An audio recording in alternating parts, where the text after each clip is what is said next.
Association, The Voodoo Priestess, written by Wound Liquor. Okay. I proceeded to the rendezvous on foot, having asked my taxi driver to drop me off a couple of blocks away. This was not the wisest decision in retrospect, but I wanted to keep a low profile and avoid the attentions of both the cops and the gangs who lurked the streets. I carried a taser and pepper spray in my jacket pockets, but doubted these defensive weapons would provide much protection if it came to the worst. A cold and constant rain fell on my head as I proceeded down the dark and seemingly abandoned road. Many of the streetlights had been vandalized, and the city authorities were understandably reluctant to conduct repairs in this part of town. Therefore, the street I walked was largely shrouded in darkness, but this suited me fine as I wanted to remain hidden in the shadows. Nevertheless, I surveyed my surroundings carefully as I proceeded slowly towards my destination. The road was quiet. I didn't see any other pedestrians on the sidewalk or cars on the street, but this didn't mean I was alone out here.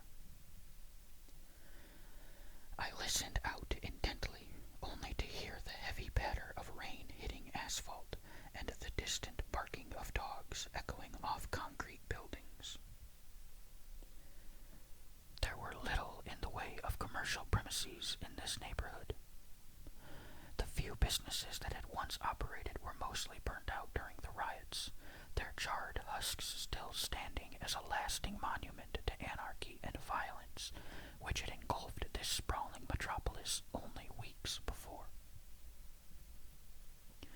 I shook my head in disgust, looking up into the dark, starless sky as the raindrops fell on my face. It wasn't meant to end up like this. Sure, this once great city had long been plagued by violent crime, but there was still hope not so long ago. Many believed the tide was turning, that the unlikely coalition of vigilantes could deliver an ultimate justice upon the human monsters who stalked the streets. But their mission had backfired badly, and now the crime fighters were wanted criminals themselves, fugitives from the law and on the run from cops. But what had gone wrong? This was the question which interested me. There was a story to be told, and I wanted this scoop more than anything. This was why I was willing to take a considerable personal risk to attend tonight's meeting. I had a long history with the so-called Supernatural Vigilante Association, having been the first journalist to reveal their existence all those years ago.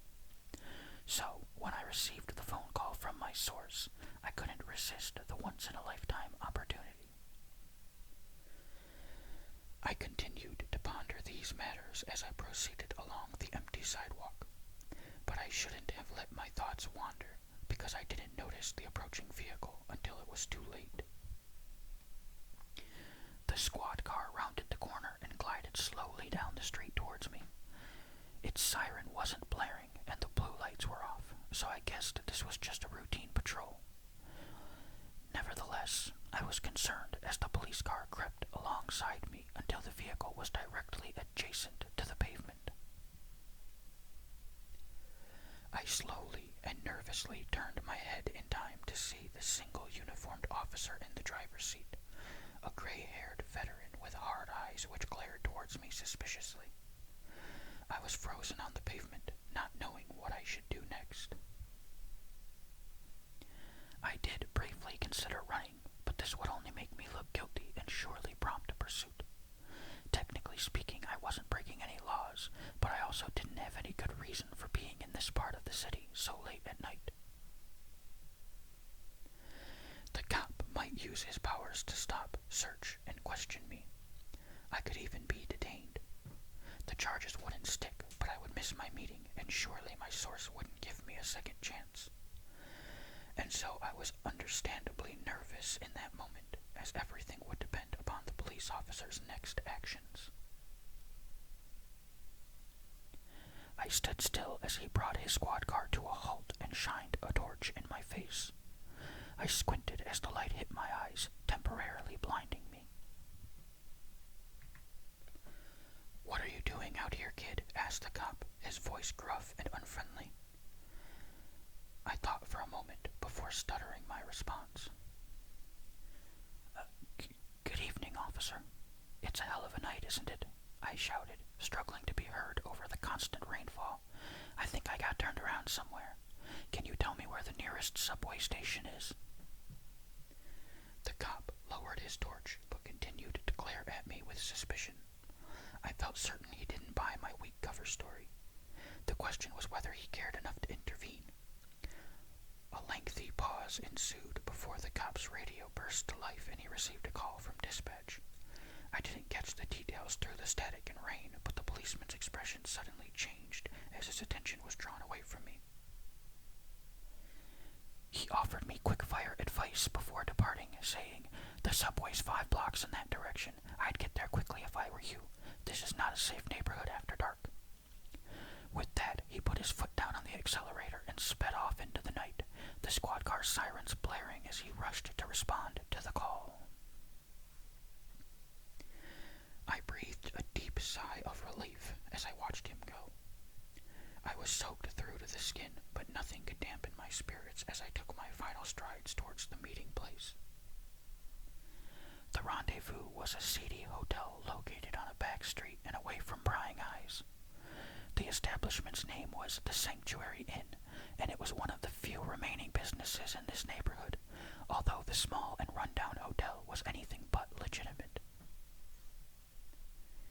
I felt a twinge of doubt when I looked upon the glaring neon sign hanging above the reinforced steel door.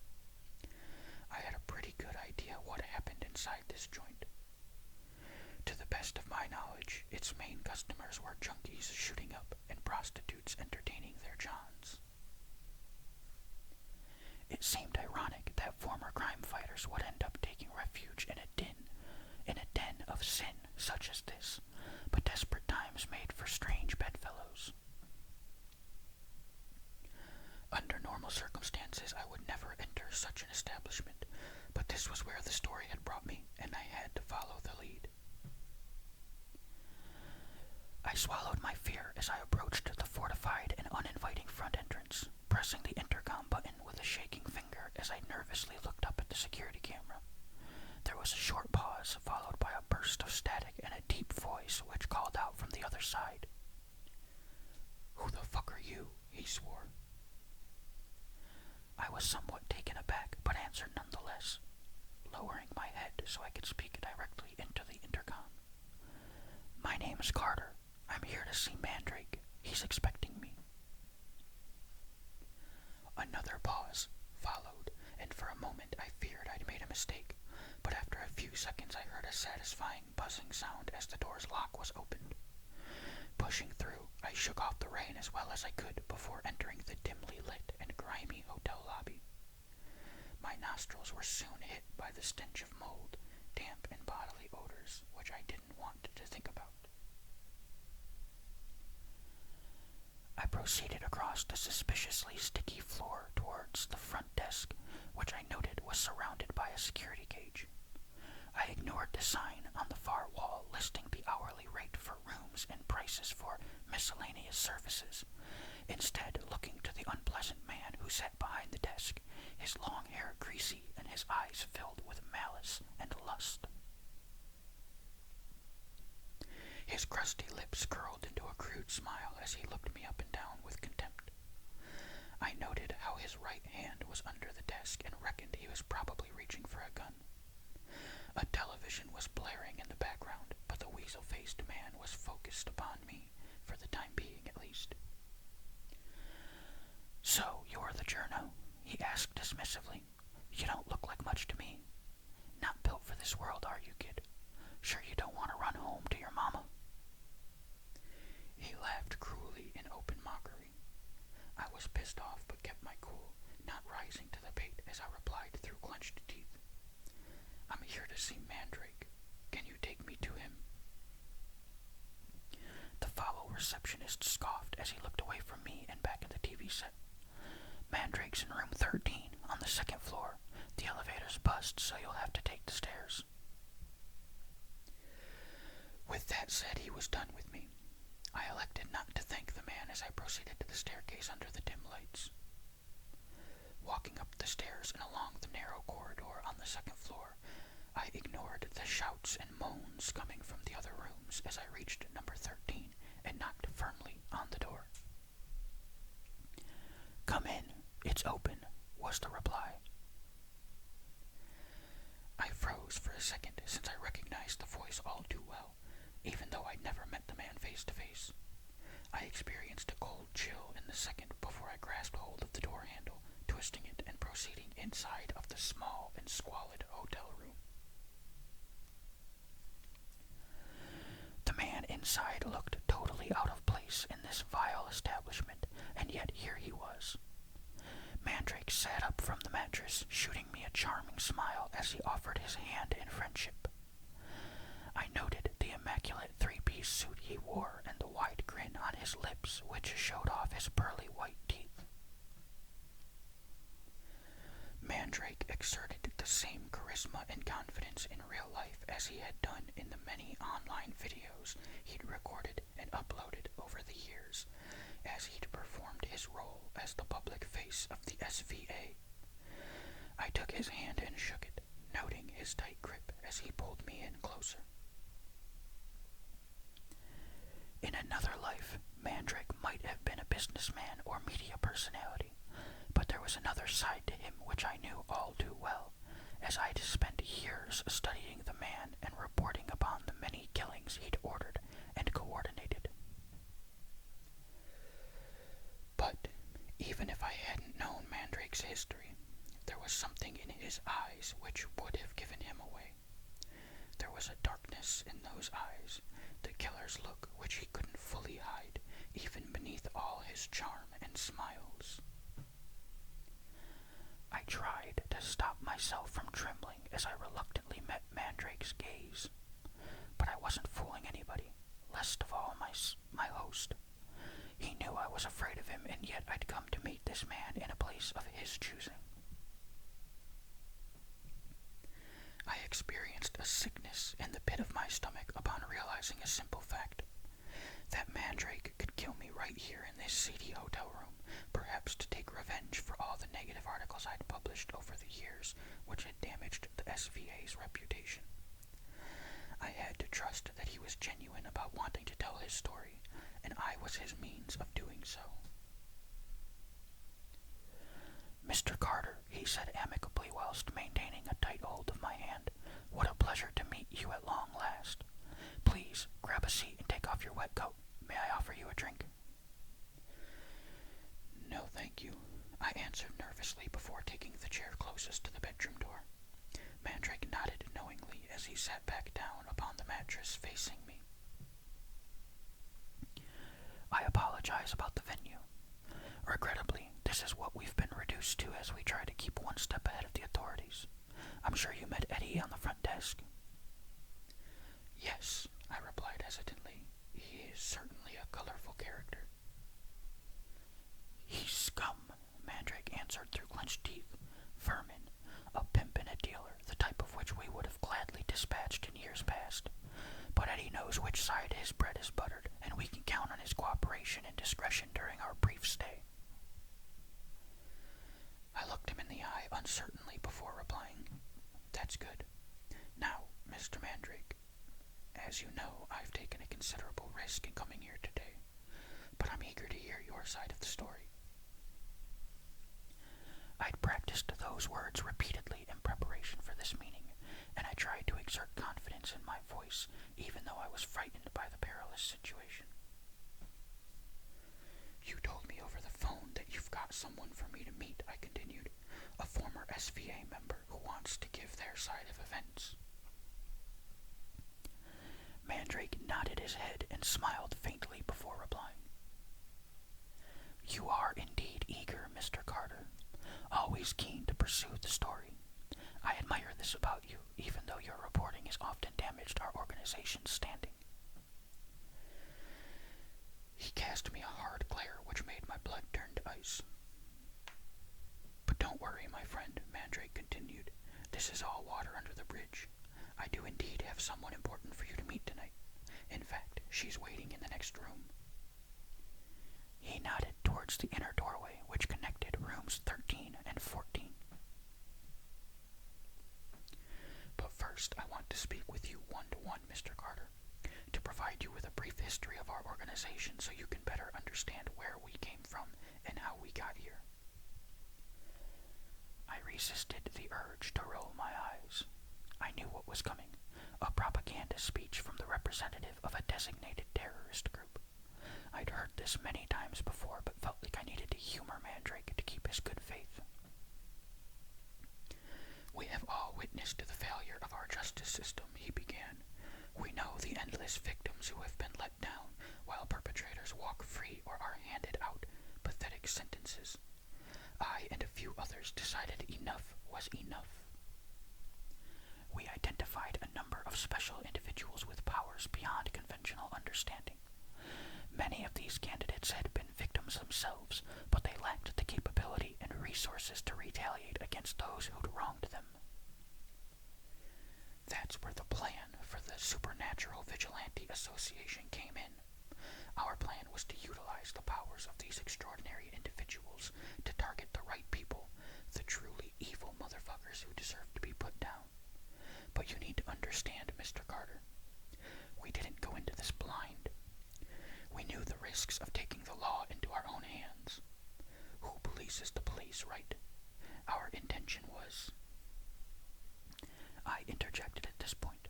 It wasn't wise to interrupt Mandrake in mid-flow, but I lost my temper upon hearing this all-too-familiar justification. "With respect, Mr. Mandrake, none of this is new information. I have reported extensively on the origins and formation of the SVA. The public know all too well how this started and how it ended. What they want to know is what went wrong and how you arrived at this dark place." I regretted the words as soon as I'd spoken them. I saw the anger in Mandrake's eyes, the resentment and rage which boiled just below the surface. He glared at me with murder in his eyes, and I felt my body stiffen. I started to reach for the taser in my inside pocket, but didn't think it would do me much good. I felt certain that violence would ensue, but thankfully Mandrake pulled himself back from the brink, exhaling deeply, before the smile returned to his lips, and he answered calmly, "Of course, you are quite correct, Mr. Carter. Our time is limited, and we must press on. If today's interview goes well, I hope to arrange further meetings so you can speak with more of my comrades. These brave men and women have stories that need to be heard. Now let me introduce you to the Voodoo Priestess, one of our very first SVA activists."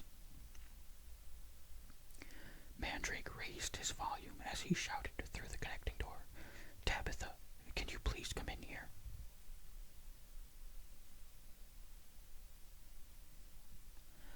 A tense pause ensued before the door swung open and an astonishing woman entered. I sat forward in dismay as I watched the beautiful, dark-skinned woman dressed in a traditional and colorful dashiki walk into the room. Her brown eyes glistened as she looked down upon me, her powerful gaze drawing me in. But my instincts told me not to stare into those eyes for too long, lest I get sucked in by her dark power. I noted the Ankara bag she carried over her shoulder and dreaded to think what was contained within, and I felt a strange mixture of fear and frustration in that moment, struggling to stand as I took Tabitha's hand, experiencing a surge of energy as our palms touched. "It is a pleasure to meet you, Mr. Carter. I have read all of your articles. Your work is illuminating, if not always accurate." I stared into her deep brown eyes, and my knees felt weak, like I was a nervous teenager talking to a pretty girl for the first time. "Well," I muttered nervously, "that's why I'm here, to get your perspective." Tabitha smiled sweetly, although I noticed a menacing glint in her eye, which made me feel uncomfortable. Nevertheless, I took my seat whilst Tabitha sat on the hard mattress opposite me. "I'll leave you both to it," said Mandrake as he made for the door. He turned his head briefly before exiting, looking to his female comrade before saying, "Shout if you need me, Tabitha." His comment struck me as odd. I was certainly no threat to Tabitha, quite the opposite in fact, but a moment later he left the room and shut the door behind him, leaving the two of us to speak in private. Once Mandrake was gone, Tabitha looked me straight in the eye, and once again I felt myself slipping into a dark abyss. That was until I forced myself to look away. "I want you to know something," she said firmly. "I'm not just another freak of nature who inherited a supernatural power beyond their understanding. My power was taught, passed down through multiple generations through the female line. Ours is an ancient tradition, a religion charting its origins back to Africa, through Haiti, and finally here, to the city shrouded in darkness." She sighed deeply and lowered her head before continuing in a softer tone. "But I'm not here to provide a history of my people or of voodooism. We did not start as vigilantes, although the priestesses who joined the SVA had their reasons. They call us witches. They think we're devil worshippers. Everyone knows what happened about what we've done, but I need you to understand why." "That's what I want to know," I answered nervously, still not daring to look the woman in the eye. She exhaled deeply before speaking again. "For me, it began with my parents. My mother was a powerful priestess, capable of great things, but she had a fatal weakness, her husband, my father. He was a brute who beat her constantly. Father was a large man and he could hit hard, but mother had the power to bring him to heel.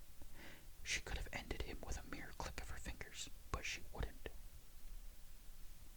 She loved him, you see.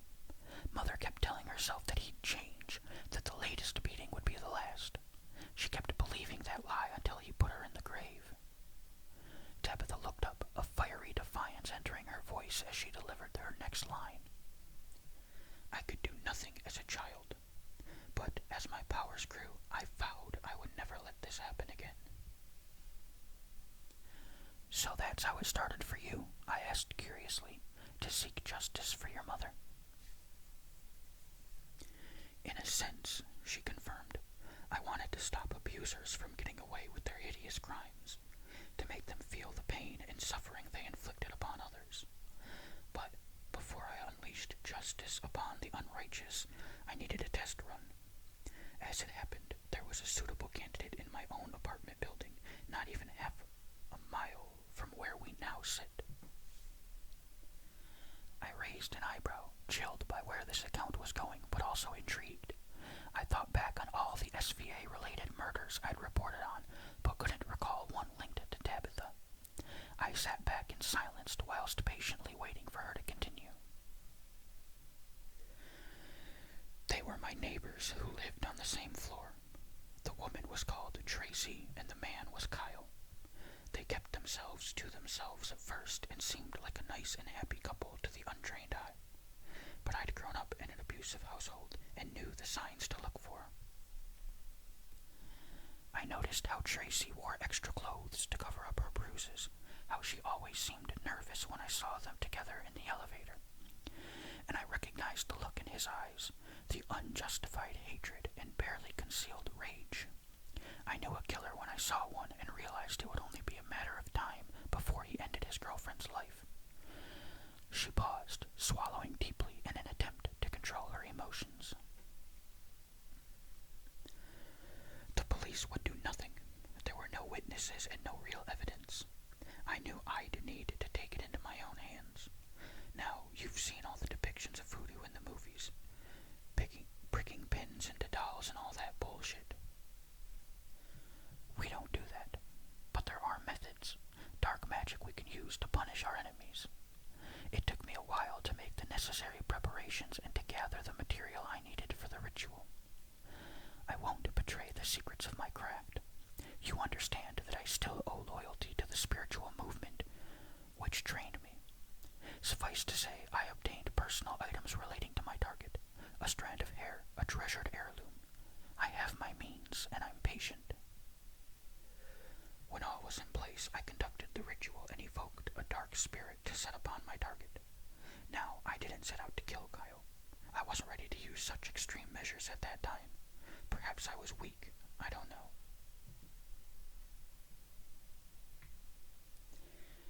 She hesitated again as a sadness became evident in her dark brown eyes. I felt obligated to reach forward and touch her hand, shooting Tabitha a sympathetic smile as I prompted her to go on. What happened? I asked. I thought I could weaken him, she said softly.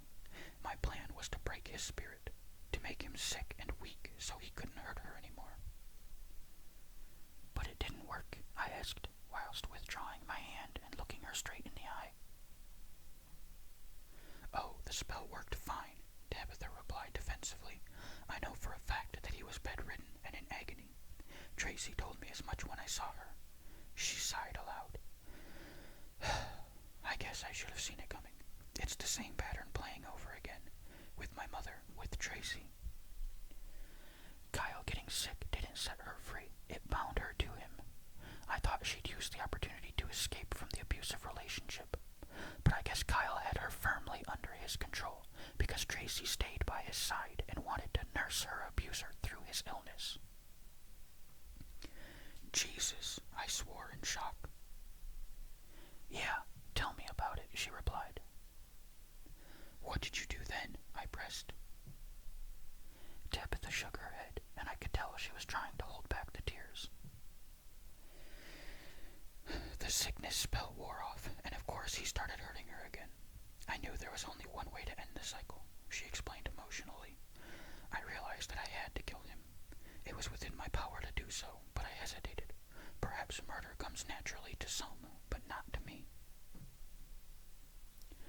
All was ready on that night, and I truly believe I would have gone through with it. I was prepared to speak the words and summon the darkest of spirits from the underworld, but I waited too long. We were briefly distracted by a noise from the next room. I swore I heard Mandrake's voice, and he sounded agitated. This was worrying, but I chose to ignore the potential danger because I needed to hear the conclusion of Tabitha's story. Just before midnight, I heard raised voices and crashing sounds coming from Tracy's apartment, Tabitha explained. I knew what this meant, and so I leapt up onto my feet, running out into the corridor and banging on their front door. I heard Tracy's screams from inside the apartment and knew there was no time, so I used my bag of tricks to force open the door before I burst inside. But it was already too late. Tracy was on the floor in a pool of her own blood, a dozen stab wounds punctuating her torso as she slowly choked to death, and the life force drained from her frightened and pained eyes. And Kyle stood over her, a manic look in his eyes and a bloody knife in his hand. He glared at me with a murderous glint and snarled through curled lips. He called me a bitch and claimed I turned his girlfriend against me. Kyle was going to make me pay. With that, he charged towards me with the knife in hand. I cried out and tried to flee, but Kyle was on me in a second, knocking me to the ground and pinning me down. The monster was on top of me, his eyes bulging and spittle flying from his mouth as he tried to bring the blade down and plunge it into my chest. I expended all of my physical strength to prevent him from doing so, but my mind was in another place. I spoke the words and used my true power, evoking the darkest of spirits from the other side to claim his wicked soul. Kyle suddenly stopped his attack, dropping the knife and climbing off me, his eyes now filled with unadulterated fear as his face turned a ghostly pale. I spotted it before he did, the dark shadow which appeared as if from nowhere, taking the shape of a man as it glided across the apartment floor. Kyle turned around slowly, screaming in sheer terror as he saw the demon approach. I had never seen one of these dark spirits in action before, and I must admit it was horrifying. What monster had I brought into this world? I wondered in was nothing I could do to stop it. I remained frozen on the floor, watching on in terrified awe as the demon consumed the screaming Kyle in its dark form, crushing him and sucking his soul from his physical body. The deal was done, and Kyle was dragged to hell, leaving his lifeless corpse to collapse to the ground. "My God," I exclaimed upon hearing the end of Tabitha's tragic tale. "I heard nothing about this killing. It wasn't claimed as an SVA operation, was it?" "No," Tabitha said with a faint smile. She looked towards the connecting door, and I noticed how Mandrake's voice had increased in volume, as it seemed he was shouting down the phone in the next room. "Back then, Mandrake had connections with the local police," Tabitha explained. "They covered up the crime, writing it off as a murder-suicide. No one ever knew the truth of Kyle's death, until now.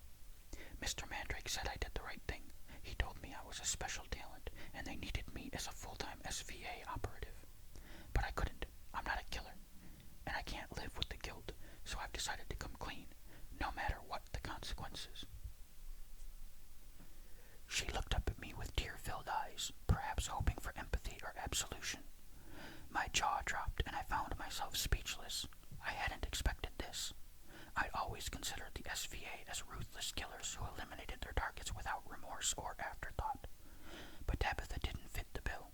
She genuinely regretted her actions. But why had Mandrake introduced me to her on this night? Was he deliberately trying to show a more sympathetic side of his violent vigilante organization? I wanted to ask these questions and many more, but there was no time, as a moment later Mandrake burst through the connecting door and shouted a frantic warning. "We need to leave right fucking now," Mandrake exclaimed, his eyes full of intensity and his face red. "What the hell, Mandrake?" Tabitha replied. "They found us," Mandrake confirmed. Tabitha's eyes widened in shock as she struggled to reply. "Who has? The cops?" "No," Mandrake answered firmly. "It's that son of a bitch Hennessy, the PI. He wants the bounty on my head all for himself. That rat bastard Eddie sold us out." We heard the heavy thumping of boots in the corridor outside, and I knew the threat was real. "You can deal with this," Mandrake said whilst speaking directly to Tabitha. I noted how he pointed to her Angara bag whilst doing so. "You can summon the dark spirit and send Hennessy straight to hell," the vigilante exclaimed. "No," Tabitha replied firmly and without hesitation. "I won't do it. Not again." Mandrake appeared angry for a moment, glaring at Tabitha as if to challenge her defiance, but the voodoo priestess was not backing down. "Oh well," Mandrake said in a more conciliatory tone. "I guess it's time for less subtle methods." Next, he got down on his knees and retrieved a weapon previously hidden under the bed, which I instantly recognized as a pump-action shotgun. He worked the gun and loaded a shell into the chamber before turning to us both and giving a firm order. "We're going out. Stay behind me." We both obeyed as Mandrake opened the bedroom door, and the three of us tumbled out into the corridor. I glanced into the darkness and saw two men charging towards us, their faces illuminated by the dim strip lights. The first man I recognized as Eddie, the greasy hotel receptionist turned traitor. Eddie's eyes widened in shock as he realized his betrayal had been discovered, and he scampered backwards to take shelter. Meanwhile, the second man dropped down to one knee and aimed a pistol in our direction. I saw he was dressed in a dark trench coat and had a deep scar across his cheek, but I could see little else in the dark other than the gun. I assumed this newcomer was Hennessy, a bounty hunter in pursuit of Mandrake and his people. "Give it up, Mandrake," Hennessy shouted in a gruff voice. "It's all over for you." "The hell it is," Mandrake replied defiantly. And then he opened fire with his shotgun. The buckshot tore down the corridor, winging Hennessy but failing to take him down. A moment later, the bounty hunter returned fire with his pistol, his bullets missing us by mere inches and slamming into the wall behind us. "Go," Mandrake screamed over his shoulder. "Get to the fire escape. I'll meet you on the street."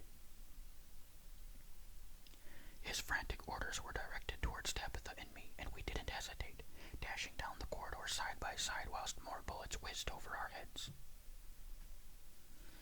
I can barely remember our escape down the back staircase, as I remained in a state of acute panic throughout the mad dash.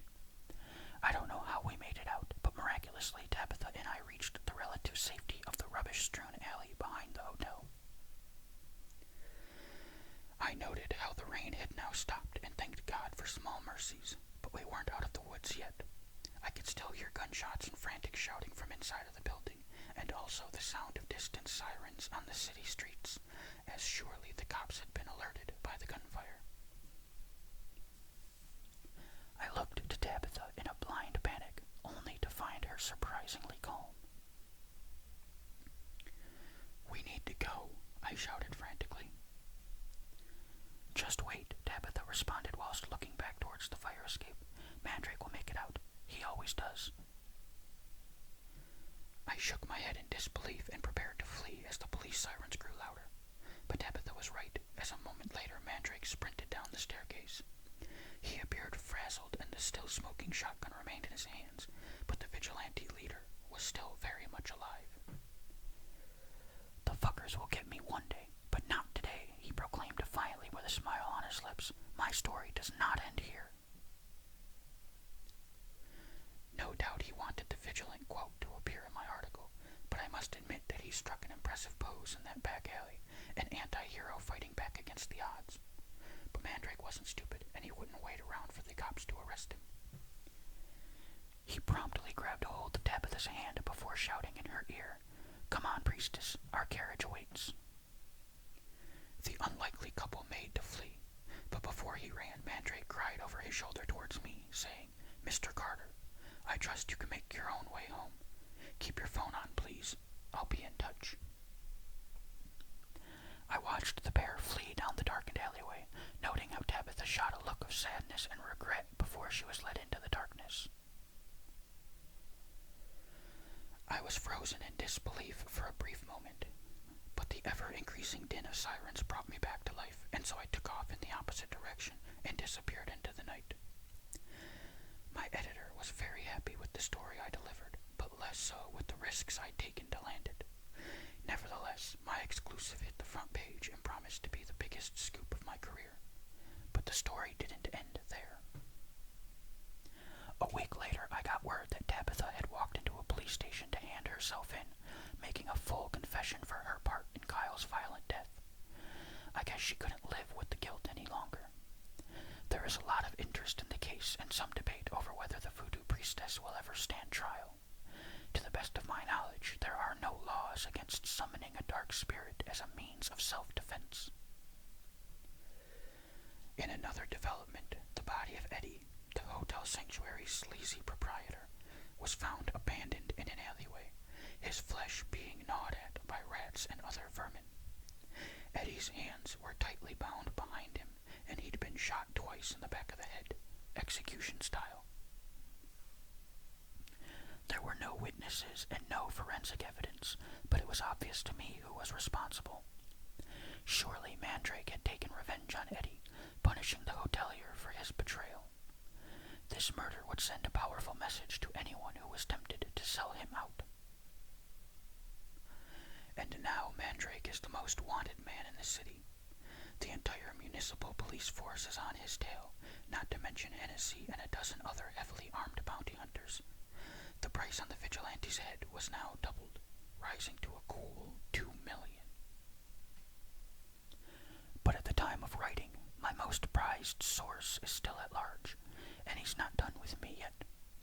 Just yesterday I received a call from an unknown number, and I instantly recognized the charismatic voice on the other end. "Mr. Carter," Mandrake said enthusiastically, "I did enjoy reading your latest article. I think perhaps you are beginning to see things from our perspective. It's a shame about Tabitha. The woman had so much potential, but she lacked the stomach for our line of work. Still, like I told you that night in the alleyway, my story isn't over, and neither is yours." "What do you mean?" I said, feeling apprehensive but also intrigued. "I have more special people for you to meet," Mandrake said coyly, "more extraordinary stories for you to hear. I'll be in contact when I can arrange a secure place to meet. I know the risks involved. I almost died the last time around, and I've no doubt that Mandrake is dangerous and highly manipulative. And yet, I can't walk away from this story. The vigilante has me on the hook, and he knows it. But Mandrake's narrative isn't necessarily the reality, and I must do my due diligence as a professional. I shall uncover the dark truth of the SVA, no matter what.